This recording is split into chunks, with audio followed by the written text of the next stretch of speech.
Ari, calon guru penggerak Angkatan 9 Kabupaten Konawe Selatan, Provinsi Sulawesi Tenggara. Perkenalkan saya Muhammad Hasbullah Pamana. Saya Hilda Febian. Saya Dewi Widianti. Kami akan mempraktikkan coaching secara bergantian sebagai observer sebagai coach Dan Koci. Selamat menyaksikan. Selamat pagi Bapak. Pagi Bu Dewi. Bagaimana kabarnya? Alhamdulillah kabar baik Bu. Begini Bapak, hari ini Bapak akan melakukan coaching. Namun sebelum melakukan proses coaching, ada yang ingin saya tanyakan sedikit ke Bapak. Ya, silakan Bu. Begini Pak, pada saat proses coaching, nanti antara coach dan coaching itu akan saya amati dan akan saya nilai Ya, Bu. dengan rubrik penilaian coaching. Apakah sudah sesuai dengan alur tirta, kemudian apakah sudah memberikan pertanyaan-pertanyaan yang berbobot kepada coaching, kemudian juga nanti apakah jawaban yang coach berikan itu sudah sesuai dengan pertanyaan-pertanyaan yang Bapak berikan. Kemudian di jawaban tersebut nanti coach bisa memberikan jawaban sesuai dengan atau menemukan permasalahan atau menjawab permasalahan-permasalahan yang coach rasakan atau yang coach alami.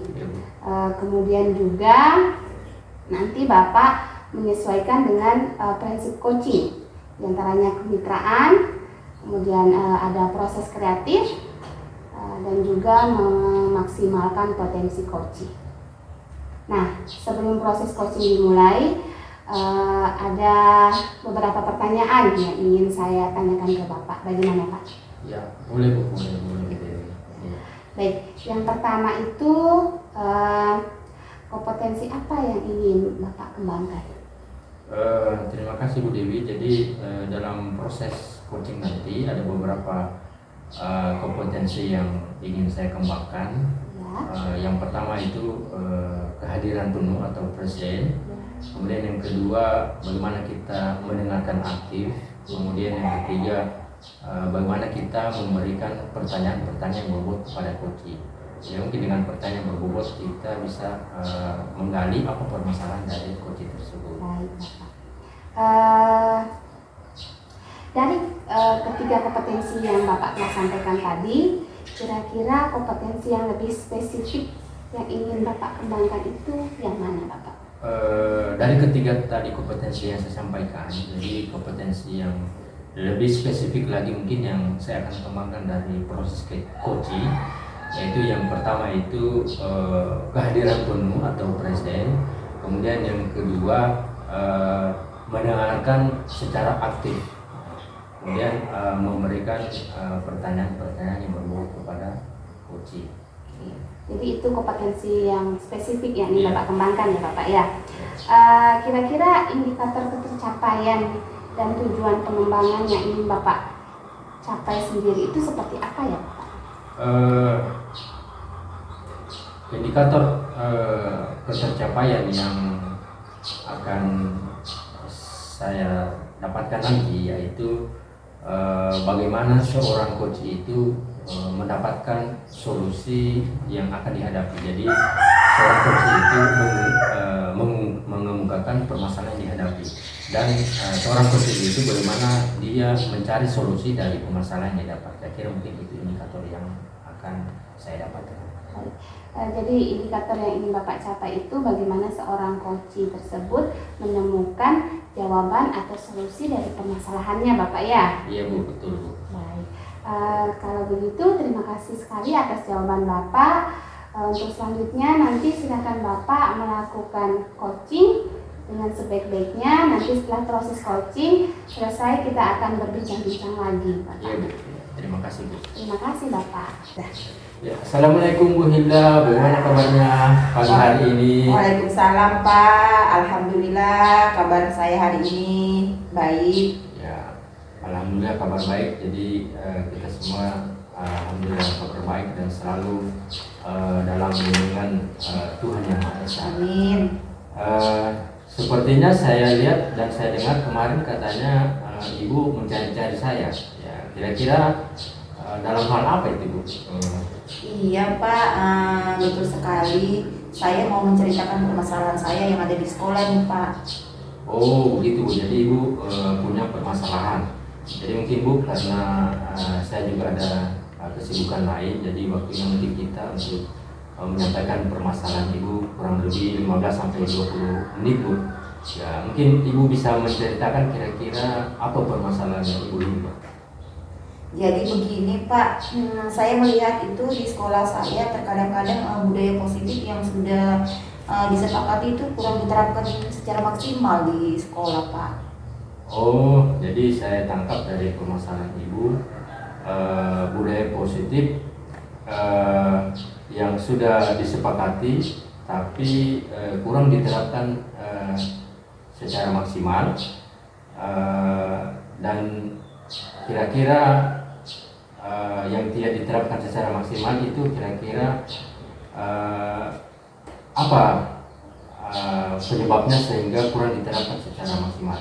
Iya, kalau menurut saya itu Pak masih melihat ada beberapa siswa yang terkadang tidak membersihkan kelasnya, walaupun mereka itu melihat keadaan kelasnya kotor tapi dibiarkan saja, kemudian juga tidak melaksanakan piket yang seharusnya tugas mereka tapi mereka lalai dengan tugasnya. Kemudian juga yang pertama itu kemudian karena dengan alasan dia kalau ditanyakan kenapa tidak melaksanakan tugas, alasannya dengan kesiangan. Ada juga yang siswa yang masih membuang sampah tidak pada tempatnya Pak. Jadi artinya walaupun budaya positif itu sudah diterapkan, sudah dibuat, tapi masih saja anak-anak ini lalai membuang sampah sembarangan gitu Pak. Ya, jadi mungkin itu saya kira permasalahan yang perlu diselesaikan secara bersama. Saya lihat itu permasalahan yang terjadi di sekolah Ibu. Kira-kira Ibu Hilda kira-kira pernah tidak mencari tahu mengapa ada siswa atau sebagian siswa kurang disiplin dalam menerapkan budaya positif? Iya Pak, saya sudah pernah ya mencari tahu, baik telah berbicara dengan wali kelasnya, dengan guru dekannya, serta teman-teman guru yang lain. Juga saya meminta pendapat tentang bagaimana siswa-siswa tersebut. Ternyata memang mereka juga menyadari bahwa memang siswa-siswa ini kurang menyadari arti pentingnya budaya positif yang ada di sekolah Pak. Jadi mereka belum paham sebenarnya apa pentingnya itu budaya positif. Iya, kira-kira seperti itu. Dari permasalahan tadi, kira-kira mengapa ada siswa yang kurang menyadari arti pentingnya budaya positif di sekolah ini? Kira-kira rencana Ibu Hilda agar permasalahan tersebut bisa diatasi dan tidak terjadi lagi, kira-kira apa? Saya pikir-pikir Pak, punya rencana ini akan menyampaikan di sekolah melalui pembina OSIS, kemudian wakil kesiswaan juga Pak saya akan libatkan, kemudian Bapak Ibu guru yang bertindak sebagai seksi 7K, kemudian juga nanti beliau-beliau mensosialisasikan kesepakatan sekolah yang sudah dibuat secara lebih insentif lagi, kemudian misalnya melalui upacara bendera setiap hari Senin, kemudian juga kegiatan keteladanan Bapak Ibu guru, dan juga membuat program kegiatan-kegiatan 7K itu. Kemudian setelah membuat program itu Pak, mungkin rencananya digalakkan bagaimana memajang tulisan-tulisan keyakinan kelas itu di tempat-tempat strategis, sehingga anak-anak itu dengan mudah melihat atau membaca keyakinan-keyakinan kelas yang telah dibuat Pak. Saya kira mungkin rencananya Ibu saya kira sudah cukup bagus, di mana dapat menerapkan 7K, kemudian melaksanakan dengan baik keyakinan kelas dan memajang dan keyakinan. Jadi ini saya kira hal-hal atau tindakan yang cukup bagus dan rencana yang sangat luar biasa. Terus selanjutnya Bu, kira-kira hal-hal yang Ibu rencanakan tadi, dari ide yang Ibu rencanakan tadi, kira-kira kapan akan dilaksanakan oleh Ibu kita? Sebisa mungkin, sesegera mungkin ya Pak, saya menyampaikan hal ini sesegera mungkin. Mudah-mudahan dalam minggu ini sudah ada program sekolah terkait dengan cara memaksimalkan penerapan budaya positif di sekolah, sehingga mulai pekan kedua nanti di bulan ini juga program tersebut sudah dilaksanakan. Kemudian dengan melibatkan seluruh warga sekolah tentunya, terutama dalam keteladanan dari bapak ibu gurunya di sekolah. Saya kira mungkin itu adalah hal yang cukup bagus, pelaksanaannya juga sesegera mungkin. Mudah-mudahan rencana Ibu Hilda dapat segera terrealisasi, sehingga dan saya ingin melihat hasilnya mungkin sesegera mungkin. Kemudian dari rencana tadi yang Ibu Hilda sampaikan, kira-kira komitmen Ibu Hilda kira-kira yang diharapkan apa? Berkomitmen Pak akan terus memberikan keteladanan dan selalu menerapkan budaya-budaya positif di sekolah bersama warga sekolah, bersama seluruh warga sekolah. Saya kira mungkin itu sudah cukup bagus tentang komitmen. Saya kira mungkin karena waktunya kita sudah cukup. Dan pertanyaan berikutnya, kira-kira dari percakapan kita ini, kira-kira apa yang Ibu Hilda sudah peroleh?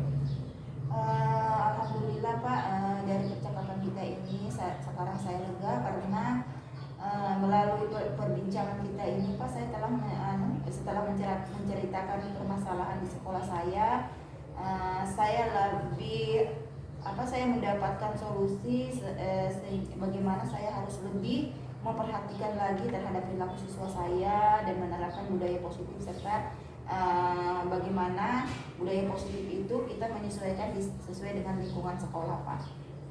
Baik Bu, saya kira sangat baik sekali dan mungkin percakapan kita sudah cukup. Insya Allah nanti kedepannya akan kita sambung pada waktu lain untuk perbincangan kita. Baik Pak, terima kasih atas waktunya dan kesediaannya. Bapak sudah bersedia untuk berbincang-bincang dan mendengarkan curahan saya. Hati saya saat ini sangat lega, jadi saya banyak-banyak terima kasih Pak atas waktunya. Assalamualaikum Pak, terima kasih. Terima kasih Bu. Baik Pak Hasbullah, bagaimana tadi proses coachingnya Pak?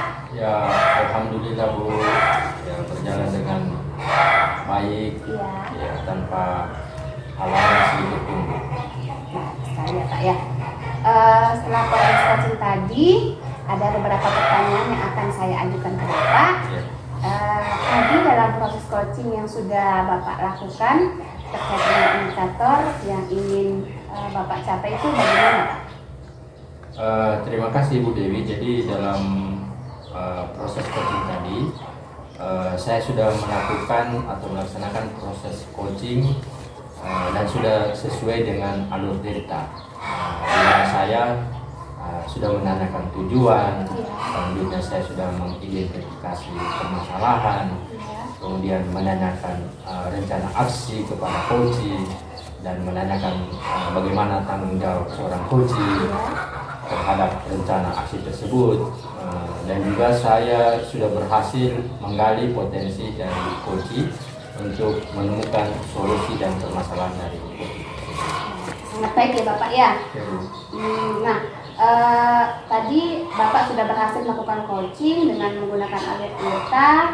Saya amati juga pada saat Bapak melakukan coaching, Bapak menanyakan tujuan, kemudian mengidentifikasi masalah, kemudian ada rencana aksi coaching dan tanggung jawab coaching. Tadi juga saya mendengar percakapan Bapak kepada coaching sudah fokus terhadap percakapan tadi, yang artinya Bapak sudah memberikan kehadiran penuh atau presence dalam proses coaching tadi. Kemudian Bapak juga mendengarkan aktif, kemudian Bapak juga menjawab pertanyaan-pertanyaan dari coach, memberikan pertanyaan kepada coaching, kemudian menjadi pendengar yang aktif, dan pertanyaan yang sudah Bapak sampaikan tadi sudah sangat berbobot Bapak. Terima kasih Bu. Nah, dari pengamatan saya sudah sangat baik dan luar biasa ya Bapak ya.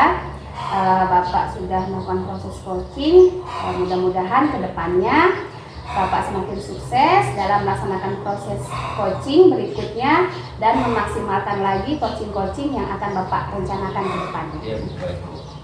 Nah, untuk kedepannya Bapak, kira-kira kompetensi apa lagi yang ingin Bapak kembangkan? Baik Bu Dewi, terima kasih. Jadi kompetensi yang ingin saya kembangkan nanti untuk proses kedepannya, saya ingin bagaimana memahami dan mendalami terkait alur cerita yang lebih baik lagi ketika saya melakukan proses coaching, agar proses coaching berikutnya menjadi lebih baik lagi dan lebih terarah lagi. Luar biasa Bapak ya. Jadi Bapak akan mendalami lagi proses alur cerita dalam coaching. Semoga semakin baik dalam proses coaching. Terima kasih sudah melakukan coaching dengan baik dengan menggunakan alur cerita ya Bapak. Nah, terima kasih atas waktunya. Mudah-mudahan di kesempatan lain kita akan bertemu lagi. Kita akan ngobrol-ngobrol lagi tentang proses coaching ini. Terima kasih Bu Dewi. Terima kasih Bapak. Selamat pagi. Pagi.